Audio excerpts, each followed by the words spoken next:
उस आंखों वाली को पकड़ के इस भरी सभा में लेके आओ। मेरे भैया जिस समय ये बात सुनी कि आंखों वाली को पकड़ के लाओ, दुशासन चलो। द्रौपदी अपनी सास गांधारी के पैर दबा रहे हैं, खूब अच्छे से पैर दबा रहे, खूब सेवा कर रहे। पहले की बहुएं जो होती थी, परिचित महाराज सास उनकी बहुत सेवा करती थी। अब होते हैं कि ना, अब जो भगवान जाने, क्योंकि अब उन्हें पैर दबाने की शौक नहीं है, ज्यादा पैर दबाने की शौक नहीं। द्रौपदी अपने सास गांधारी के पैर दबा रही है, तब तक दुशासन पहुंचा। द्रौपदी, हाय जो द्रौपदी की नाम आवाज सुनी, चारों तरफ देखने लगी। इस तरीका से मेरा नाम लेने वाला कौन? तब तक दुशासन सामने पहुंच गया, मैं हूं। द्रौपदी कहने लगी, तुम मेरे देवर हो, मैं तुम्हारी बड़ी भाभी हूँ। भाभी माँ के बराबर होती है, और बड़ी भाभी का देवर नाम जब इस तरीका से लेने लगे तो ये पाप लगता है, याद रखना। दुशासन कहने लगा, ज्यादा उपदेश देने की जरूरत नहीं, चलो आगे बढ़कर द्रौपदी की कलाई पकड़ ली, खींचता हुआ वहीं ले गया जहां पर दुर्योधन, पितामह भीष्म, गुरु द्रोणाचार्य, अश्वत्थामा, पांचों पति मौजूद हैं, धृतराष्ट्र भी बैठे। लेकिन इतनी सभा लगी है, कोई ये कहने वाला नहीं है कि दुर्योधन तो गलत कर रहा है। दुर्योधन के सामने द्रौपदी पहुंची, जवाब दिया, क्यों बुलाया दादाजी हमें यहाँ तुझे? सुन मेरी बात,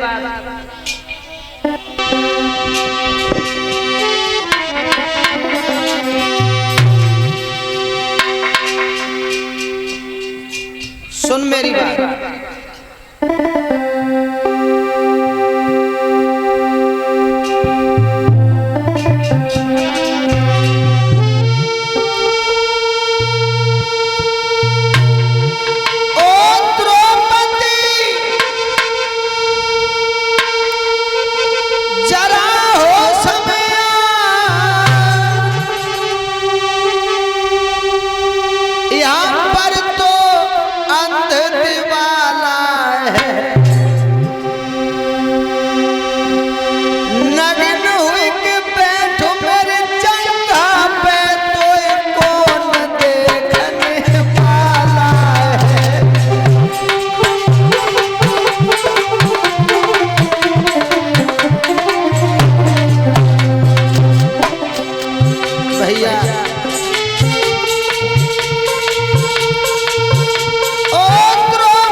वाली है,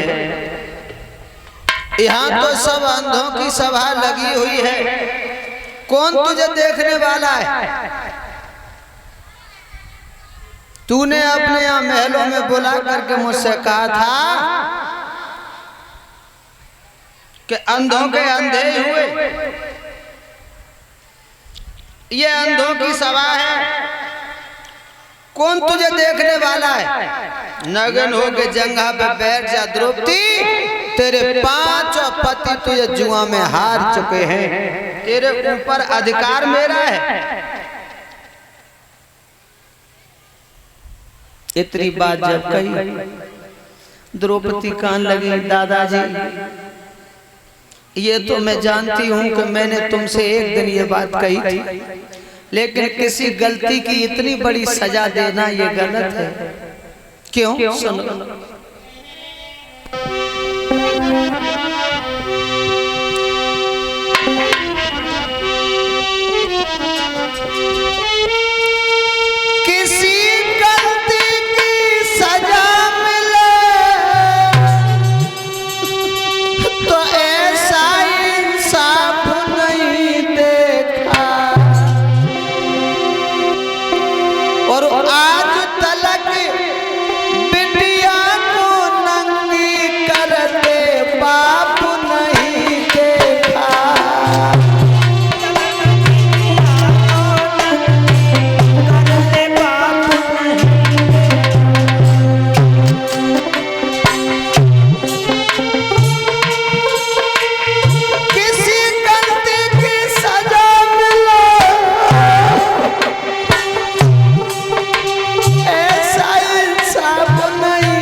ये तो बात सत्य है कि हमें सजा दो, लेकिन भरी सभा में मुझे जो अपमानित कर रहे हो ये गलत है।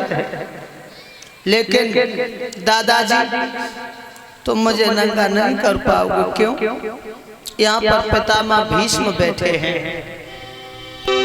कृपाचार्य बैठे हैं, धृतराष्ट्र बैठे हैं,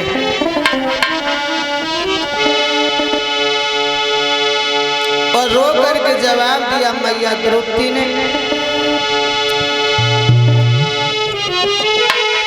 यहाँ दादा भीष्म बैठे हैं, कोई नग्न नहीं होने देंगे। यहाँ 5 पति मेरे बैठे हैं, ये लाज मेरी तो रख लेंगे। ओ पापी,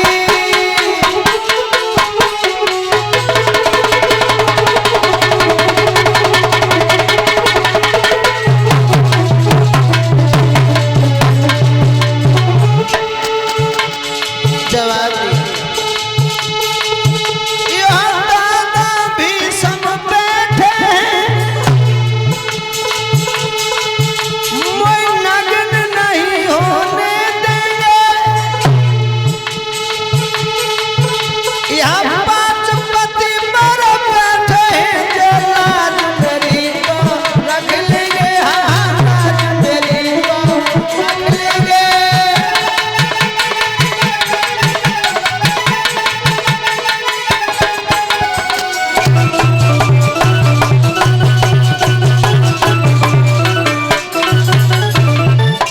तुम मुझे नहीं कर पाओगे नंगा, क्योंकि यहाँ हमारे बुजुर्ग बैठे, ये हमारी इज्जत को बचा लेंगे। उसी समय दुर्योधन कहने लगा, दुशासन अब खड़ा खड़ा क्या देख रहा है, इसकी साड़ी खींच के फेंक दे। हाय जो दुशासन आगे बढ़ो, मैया ने फिर साड़ी दोनों हाथों से पकड़ ले। ये पापी कहीं मेरी साड़ी न खींच दे। पितामह भीष्म के पास गई, जितने दरबार में बैठे थे सबके पास गई, लेकिन किसी ने मदद नहीं की। कोई ये कहने के लिए तैयार नहीं हुआ कि अरे दुर्योधन तू ये गलत कर रहा है, अरे सजा देनी कोई और दे दे। लेकिन इस भरी सभा में अपमानित न कर। सबके पास में गई, झोली फहरा के अपनी इज्जत की भीख मांग रही है। किसी ने अपनी जुबान से कोई ये नहीं कह पाया गोरे दुर्योधन तू गलत कर रहा है। अंत में लोगों मैया द्रौपदी अपने 5 पतियों के सामने जाकर के खड़ी हो गई। पिया 5 पतियों ने द्रौपदी को आते हुए देखा तो नजर नीचे झुका ली।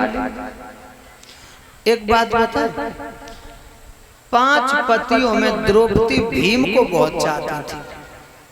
हाय भीम के पास द्रौपदी खड़े होके कहने लगी, पिया भीम आज मेरी इज्जत जा रही है और तुम कुछ बोल नहीं सकते, कुछ तो बोलो। भैया और रो करके जवाब दिया, मैया एक पति की नारी पति को जत लगत प्राण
पिया भीम से कहने लगी, पिया भीम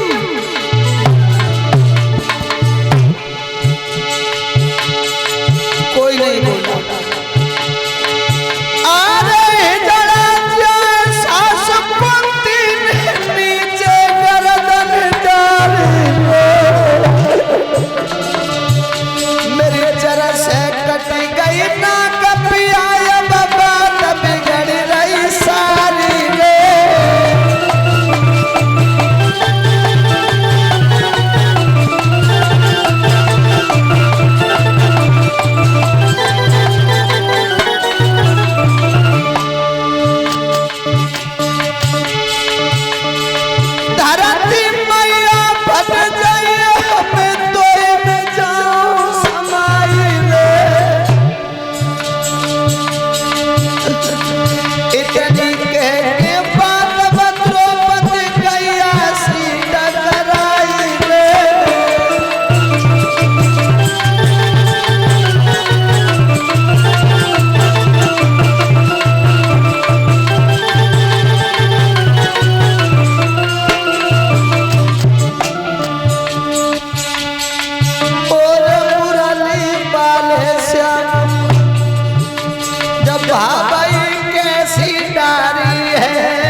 सब